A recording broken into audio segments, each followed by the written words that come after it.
Good day. Before today gets away from me, I want to make sure I read chapter 4 because the last couple of days I've had it on my mind to read, but then you know how it goes. So, chapter 4 of The Magician's Nephew. Again, so I want to review right where we left off was they were in the wood between worlds.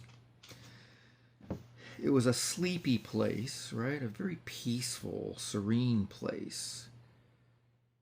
And you didn't hear anything. It was so, you could almost hear the trees growing, um, drinking the water, I guess.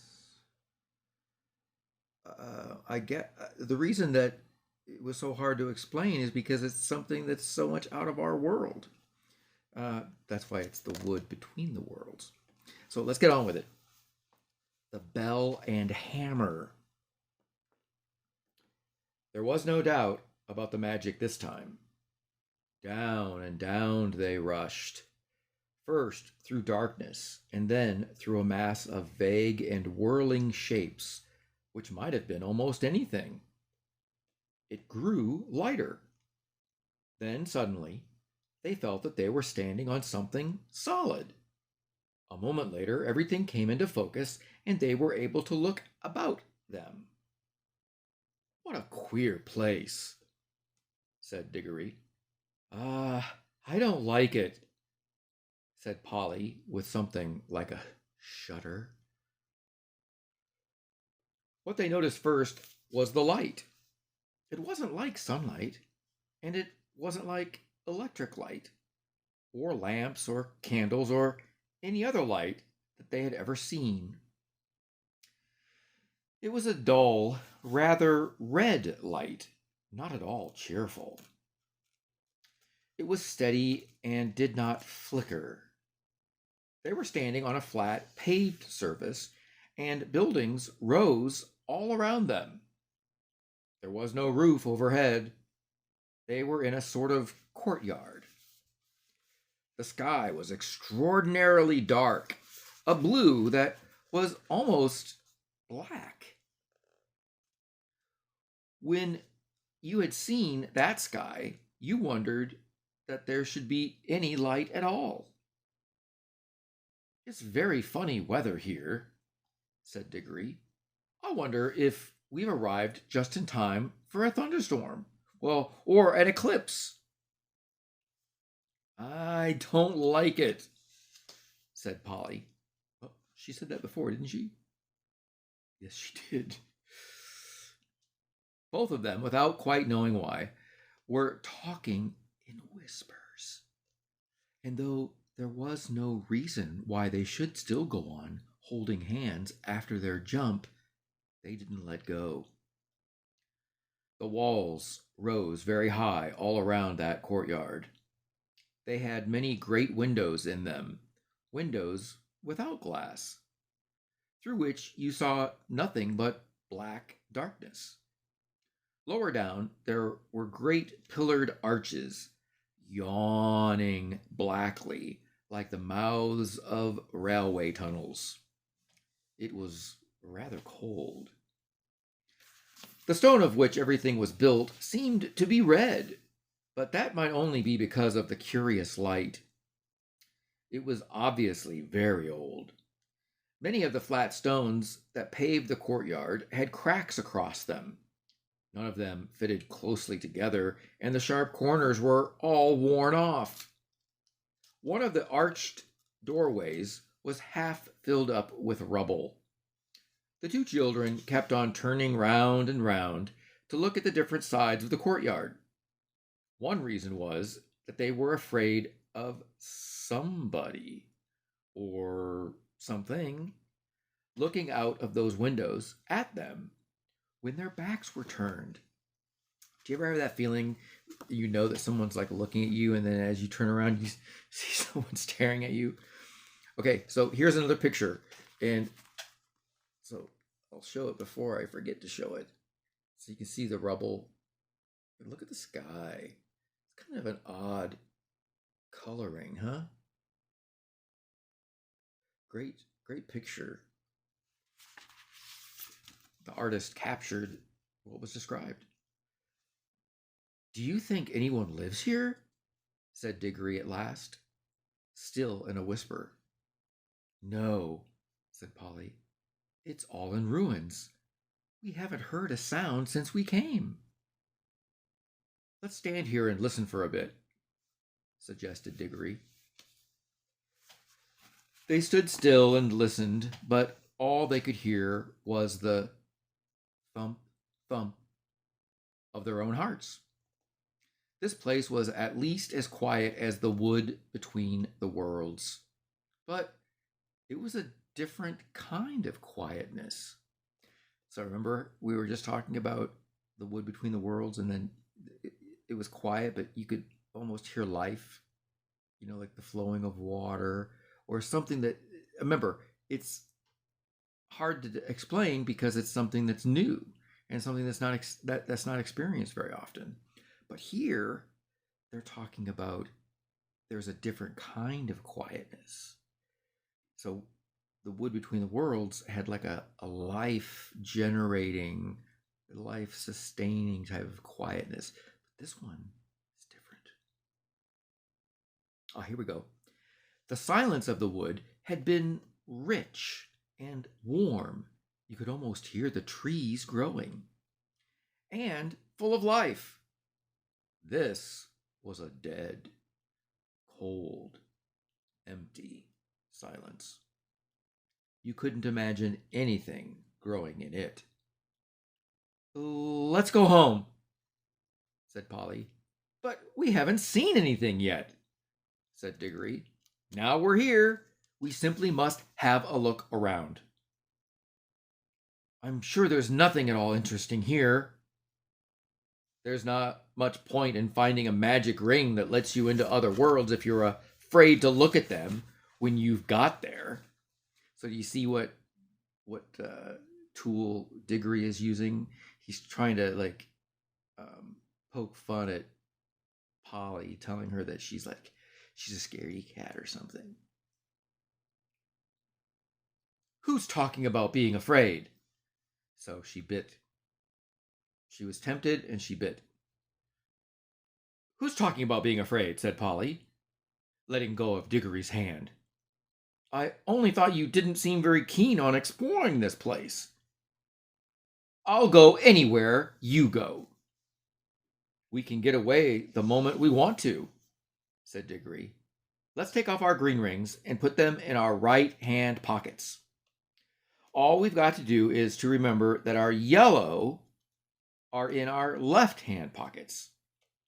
You can keep your hand as near your pocket as you like, but don't put it in or you'll touch your yellow and vanish. They did this and went quietly up to one of the big arched doorways which led into the inside of the building. And when they stood on the threshold and could look in, they saw it was not so dark inside as they had thought at first. It led into a vast, shadowy hall, which appeared to be empty, but on the far side there was a row of pillars with arches between them, and through those arches there streamed in some more of the same tired-looking light. They crossed the hall, walking very carefully for fear of holes in the floor or of anything lying about that they might trip over. It seemed a long walk. When they had reached the other side, they came out through the arches and found themselves in another and larger courtyard. That doesn't look very safe, said Polly, pointing at a place where the wall bulged outward and looked as if it was ready to fall over into the courtyard.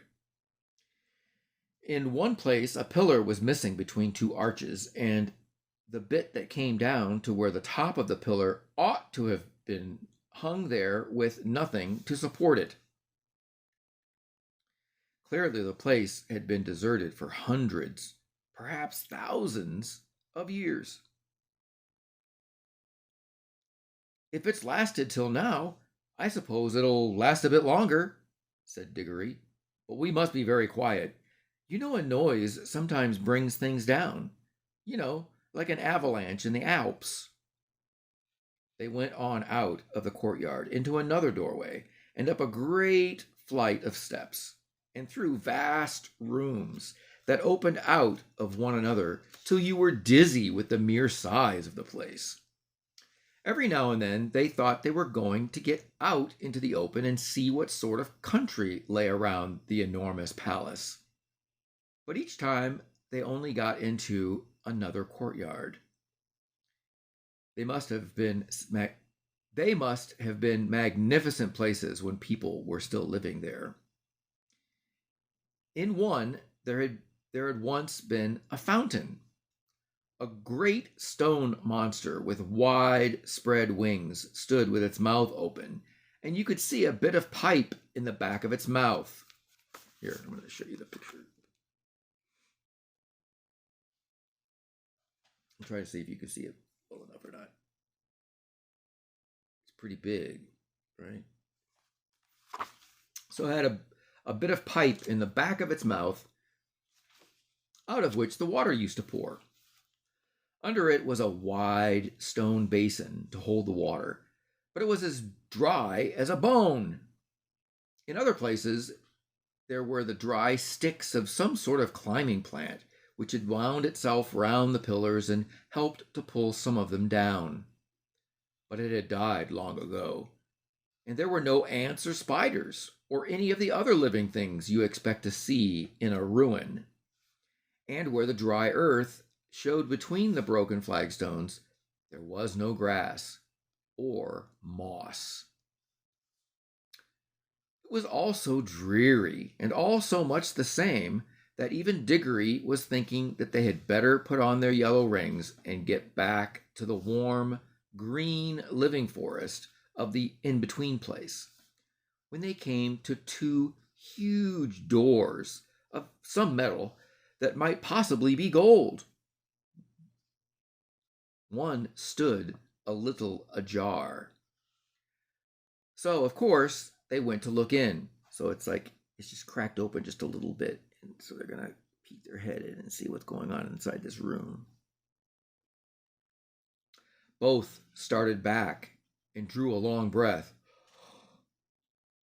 For here at last was something worth seeing. For a second, they thought the room was full of people. Hundreds of people, all seated and all perfectly still. Polly and Diggory, as you may guess, stood perfectly still themselves for a good long time, looking in. But presently they decided that they were looking at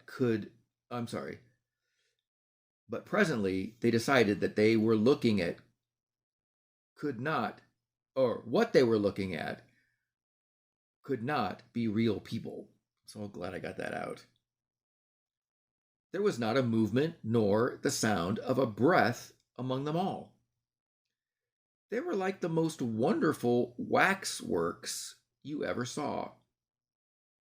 This time, Polly took the lead.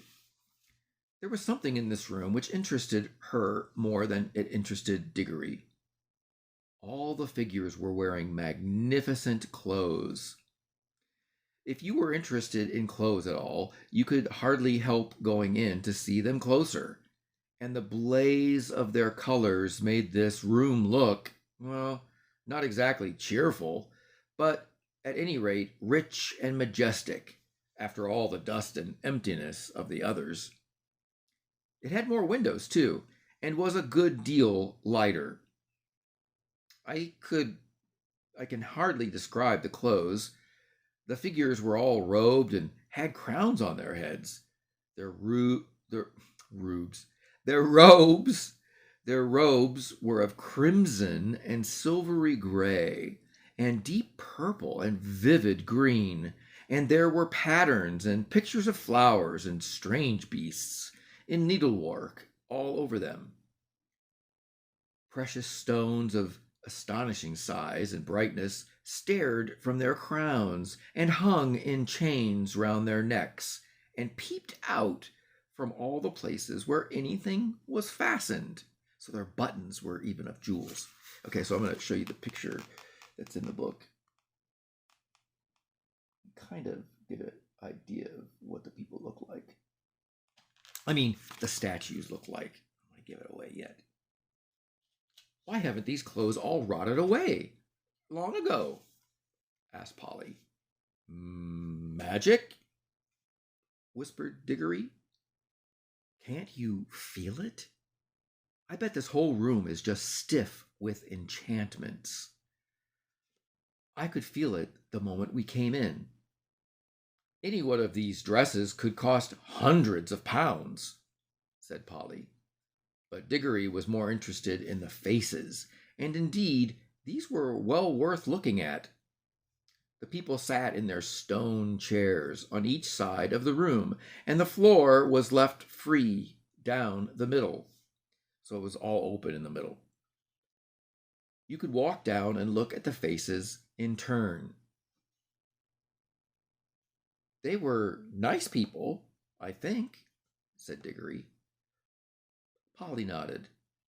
All the faces they could see were certainly nice.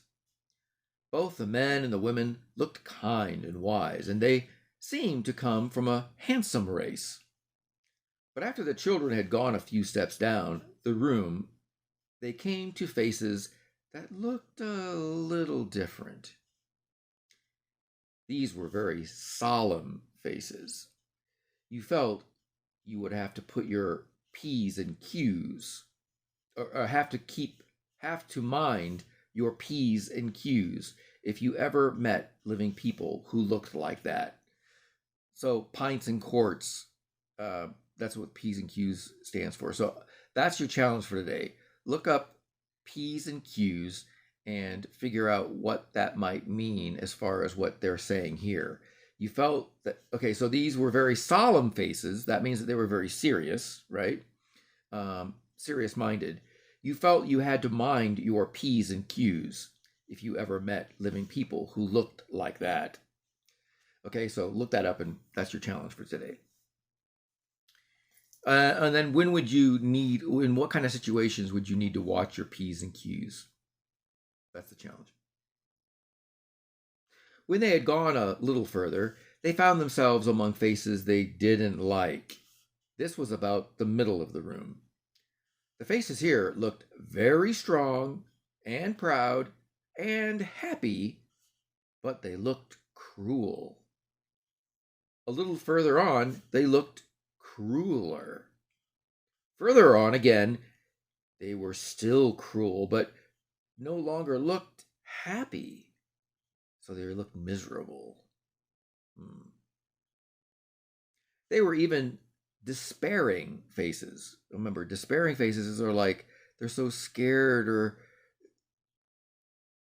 or like longing eye, like the sad puppy eyes. That would be despairing. As if the people they belonged to had done dreadful things and also suffered dreadful things. The last figure of all was the most interesting. A woman, even more richly dressed than the others, very tall, but every figure in the room was taller than the people of our world, with a look of such fierceness and pride. I don't know if that's a good impression or not, that it took your breath away. Yet she was beautiful too. Years afterward, when he was an old man, Diggory said he had never in all his life known a woman so beautiful. It is only fair to add that Polly always said she couldn't see anything especially beautiful about her. Okay, time to take a little bit of a drink. Happy drinks.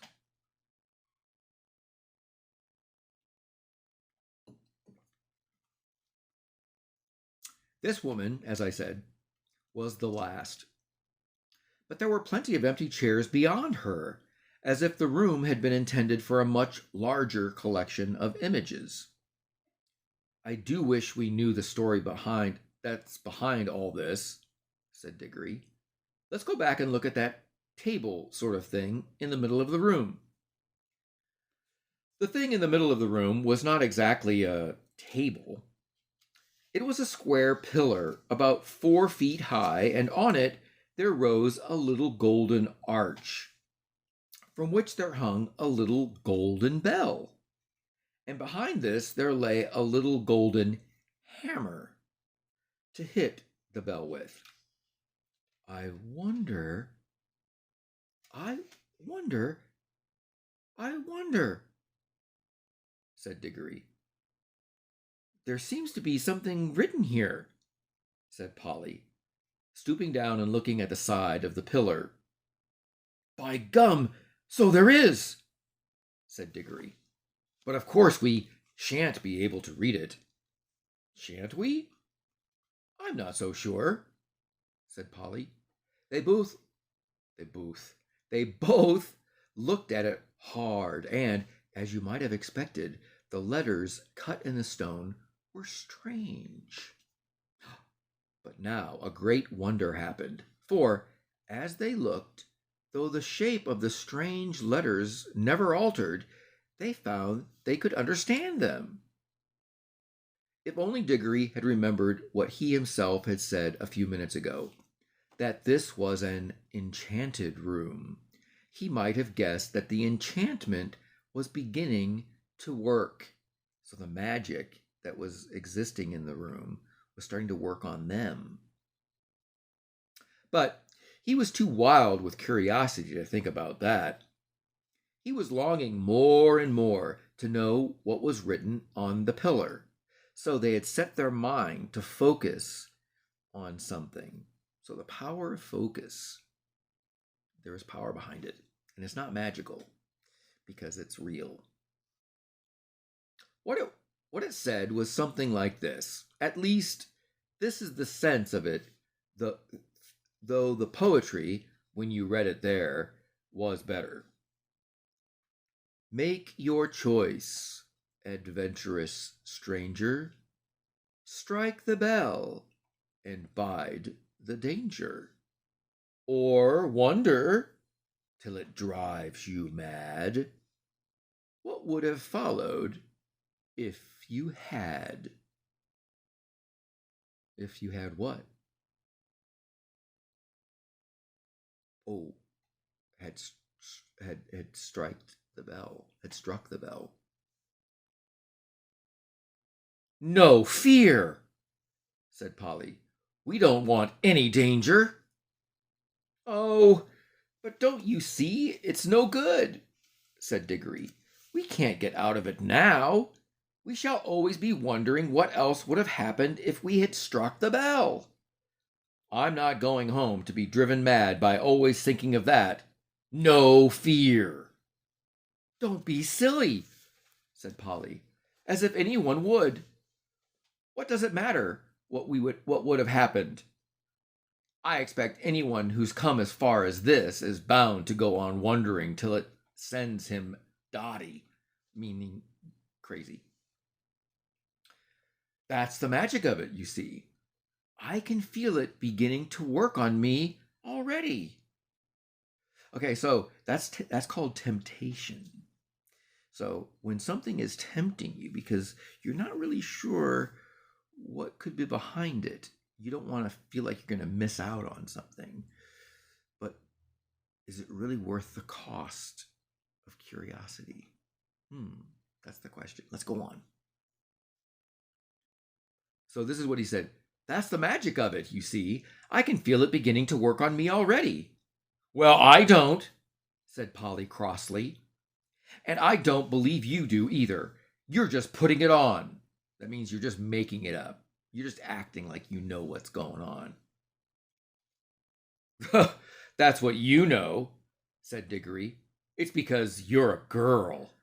Girls never want to know anything but gossip.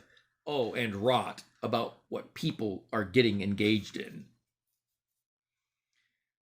I just changed the wording around there because it doesn't really read very clearly. So girls never want to know anything but gossip and rot about people getting engaged. Oh, engaged. That's what it was. You look exactly like your uncle when you said that, said Polly. Why can't you keep to the point? Said Diggory. What we are talking about is how exactly like a man, said Polly in a very grown-up voice. But she added hastily in her real voice, and don't say I'm just like a woman, or you'll be a beastly copycat. So again, Diggory is using fear or teasing or putting someone down in order to get them to do what he kind of wants, right? And so Polly is saying, well, you're being a copycat. You're doing what Uncle Andrew would do. You're using sly comments, tricky comments to get people to do what you want them to do and not necessarily the right thing to do. I should never dream of calling a kid like you a woman. Remember, he had said a girl. Oh, girls are like that. Stop being girly. Again, name calling, right? I should never dream of calling a kid like you a woman, said Diggory loftily. So he thought he was high and mighty, because that's what lofty means, like a loft. Oh, I'm a kid, am I? Said Polly, who was now in a real rage. Ah, so she's getting angry. Maybe the magic is working on her. The temptation, the lure. Well, you needn't be bothered by having a kid with you any longer then. I'm off. I've I've had enough of this place. And I've had enough of you, too. You beastly, stuck up, obstinate pig. So look up obstinate if you don't know what the word means. Obstinate. Obstinate. It looks like obstinate, but it's obstinate. None of that, said Diggory in a voice even nastier than he meant it to be, for he saw Polly's hand moving to her pocket to get a hold of her yellow ring. I can't excuse what he did next, except by saying that he was very sorry for it afterward, and so were a good many other people. Before Polly's hand reached her pocket, he grabbed her wrist. Leaning across her with his back against her chest. Then, keeping her other arm out of the way with his other elbow, he leaned forward, picking up the hammer and struck the golden bell a light, smart tap. Then he let her go, and they fell apart, staring at each other and breathing hard. Polly was just beginning to cry, not with fear, and not even because he had hurt her wrist quite badly, but with furious anger. I've gotten angry, I've gotten so angry that I started crying because you kind of scare yourself almost. Okay, so she was not quite hurt badly, but she was reacting with furious anger. That's what she was crying. Within 2 seconds, however, they had something to think about that drove their own quarrels, their own fighting, quite out of their minds.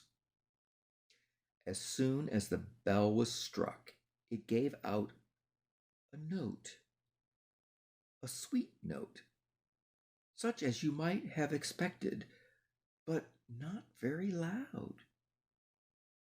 But instead of dying away again, it went on. So it's like an echo. And as it went on, it grew louder. Oh, so I was just echoing and making it sound so echoing, echoing, echoing, echoing, echoing, echoing. Before a minute had passed, it was twice as loud as it had been to begin with. It was soon so loud that if the children had tried to speak, but they weren't thinking of speaking now, they were just standing with their mouths wide open. they would not have heard one another. Very soon it was so loud that they could not have heard one another even by shouting. And still it grew, all on one note, a continuous sweet sound, though the sweetness had something horrible about it, till all the air in that great room was throbbing with it, and they could feel the stone floor trembling under their feet. Then at last it began to be mixed with another sound, a vague, disastrous noise, which sounded first like the roar of a distant rain, and then like the crash of a falling tree. They heard something like great weights falling. Finally, with a sudden rush and thunder, and a shake that nearly flung them off their feet, about a quarter of the roof on one end of the room fell in.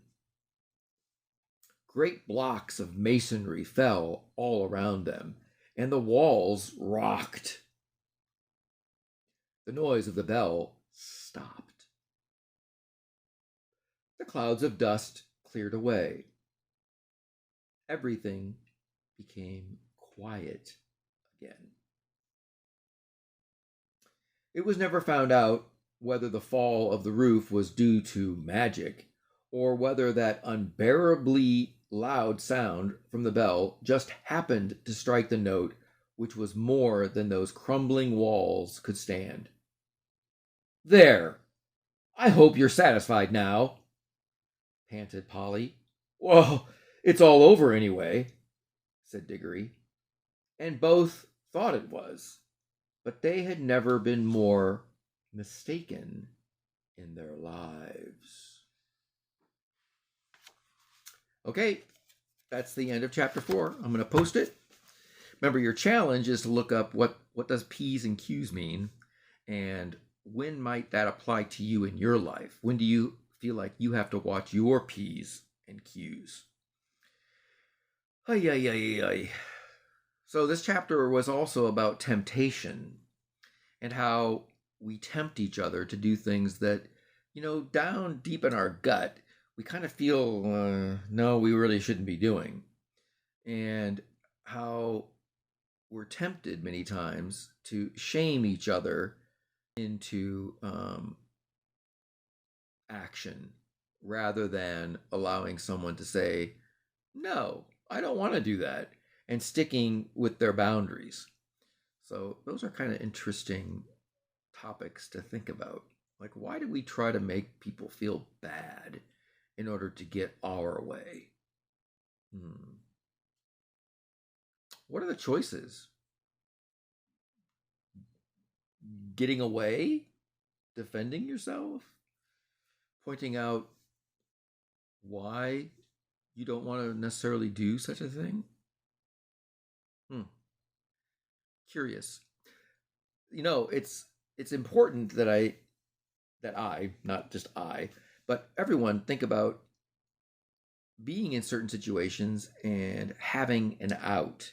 Like, what line could you use to get yourself out of a sticky situation, a tough situation, one in which you feel like you're pressured? There's no shame in saying, you know what, I'm going to think on it. Let me get back to you tomorrow, or let me get back to you in an hour. That gives you space in order to make those decisions. That way you don't give in to pressure. The word I was going to use is succumb to pressure, because I like using other words that kind of fit in there. So you can look up succumb. Curious. A lot of questions. It's good to have questions as you're reading. And that's why I think that sometimes when we have reading assignments, we get reading comprehension questions, kind of to test, what did you hear? What did you not hear? What could you listen for in the future as you read? Hmm. So why do we give into, or why do we succumb to pressure, messages that shame us or try to make us feel bad, put us on the defensive, kind of pokes at us, um, and how it's good to have comebacks, that kind of delay the process so that you can allow yourself, your mind, to be employed in thinking of what would be the best answer in this given situation, and not just to respond because you get poked a lot or challenged by what other people are saying, shamed into making a mistake. Okay, enough of the blabbing, on with the living. So be better, do better. And I'll see you for chapter 5, whenever that is, hopefully soon. Take care.